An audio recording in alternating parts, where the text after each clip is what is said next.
Time now for sports on 104.7 The Cave. Here's Ned Reynolds.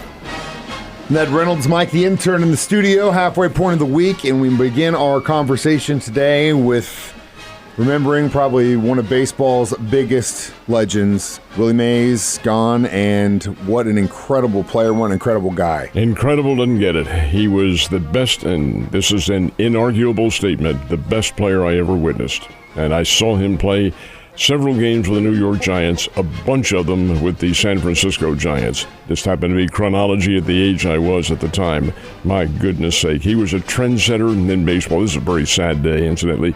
Willie Mays passed away yesterday at the age of 93.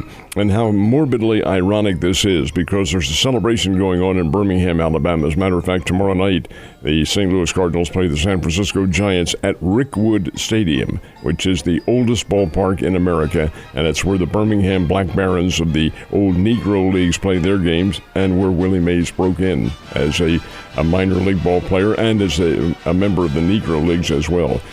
And he was to have been there. Then on Monday, he sent a note, said, "I'm afraid I'm not well enough." And then yesterday, he passes from the scene. 93 years old. I said he was a trendsetter. He played the game differently. When I was a kid growing up, we all marveled at the way he played center field. Great center fielder.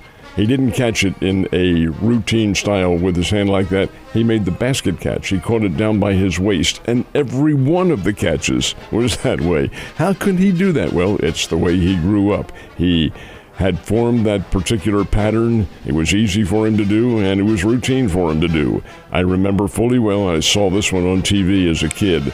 Vic Wertz hitting a 460-foot shot to center field in the 54 World Series, and Willie Mays making that catch with his back to home plate and wheeling and turning and throwing the ball into the infield. It was marvelous. It's called the catch. But over and above all that, 660 home runs career, 660. For many years, he was when Henry Aaron broke Babe Ruth's record, that put Willie Mays as the third all-time home run hitter. Prior to that, he was second back of Babe Ruth.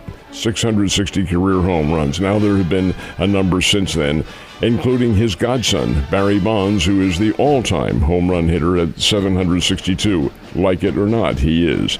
But Willie Mays always comported himself well. He was not a demonstrative player. He was a great player on the field, but in terms of his comporting himself in social life, no, he was very laid back and never really said a whole lot. Gosh, this is a very sad day because he was the best player this old man ever saw. He didn't have to say a lot. He just did what he did on the field, and what a complete baseball player. You mentioned the basket catch. That's something I always loved that he did, and it always reminded me of how wide receivers track footballs.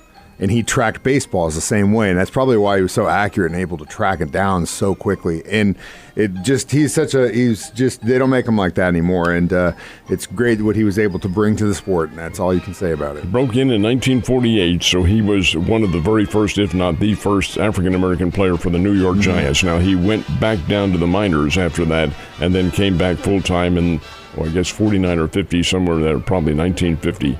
And then played forever. It was argued that had he played his entire career in the old Polo Grounds in New York, he probably would have had over 800 home runs. Easily. And it was a different ballpark, all that. But that's not the way things worked out. Yeah, it's unfortunate, but you know what? We all know how good he was. And like you said, he didn't have to tell anyone. He just showed you.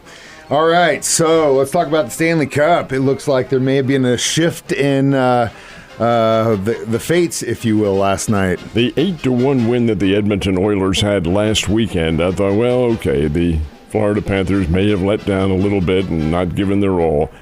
But wait a minute. Now they played last night, and the Edmonton Oilers win again on Florida ice, as paradoxical as that might be. 5-3 was the final. Edmonton won it, so now they go back to Edmonton, Alberta, for a Game 6, and that will be coming up on Friday night, and who knows what might happen. It's 3-2 now in favor of the Florida Panthers. It ain't over yet. That's the hockey season, folks. It's the Stanley Cup, and it's still going on. I think it's going 7 games. After last night, I have a feeling. I think it's going 7 games. We'll see.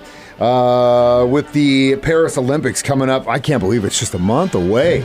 Team USA basketball teams have been selected, right? They have been indeed.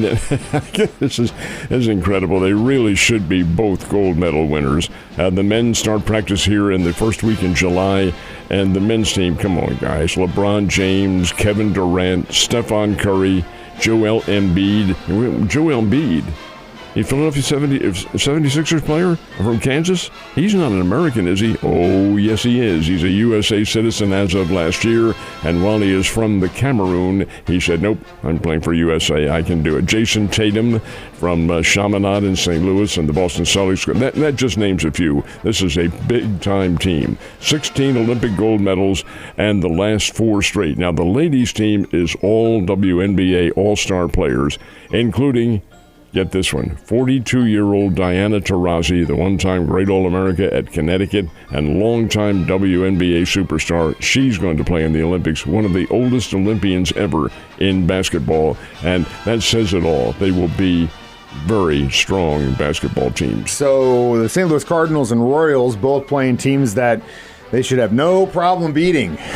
But yesterday, not the case. Let's start with the Cardinals. Major League Baseball. Yeah, and you can't tell what's going to happen. I'm surprised, but hey, the Florida Marlins have taken the Cardinals to the wire in their 2 games. Now, St. Louis was fortunate enough to win 7-6 2 nights ago, but last night didn't turn out that way. The Marlins got the win by a score of 9-8. These are high-scoring games. What's happened to the Cardinals pitching? They ought to be able to shut down these teams, but hey, they're having some problems with Miami. Now, they'll play again today before St. Louis goes over to Birmingham, Alabama, and plays in the commemorative game, which counts. It's on the schedule at Rickwood Field in Birmingham, Alabama. That's tomorrow night. So they play later today, the Cardinals and the Marlins, and hey, soon St. Louis is back to the 500 level. Now, you mentioned the Royals and the A's, and gosh, here the Oakland A's come away with a 7-5 win over Kansas City late last night out in Oakland, California. Boy, those are tough to swallow because while Oakland's not a bad ball club, they aren't in the neighborhood, in my opinion, of the Royals, and Kansas City didn't beat them.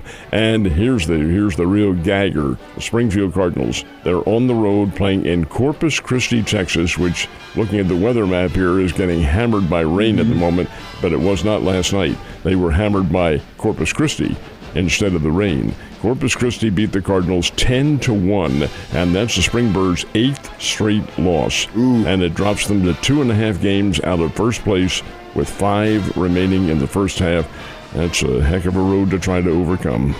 8 in a row. No bueno. So, obviously, those teams, both of them, we play again. We've got the Cardinals playing the Marlins again today, and then, of course, the Royals taking on the Oakland A's. Absolutely. Mm-hmm. All right, what about the Pro Golf Tournament this week? Pro Golf is the Travelers, and they play it in Cromwell, Connecticut, and this has a purse of $20 million, which, of course, attracts all the big names, and it does in this case, except Rory McIlroy. He's decided to pull out, give himself some rest, get probably his mind and his game back in order again. So he is going over and playing in the Scottish Open that precedes the British Open. That's the one he really wants to get back into things.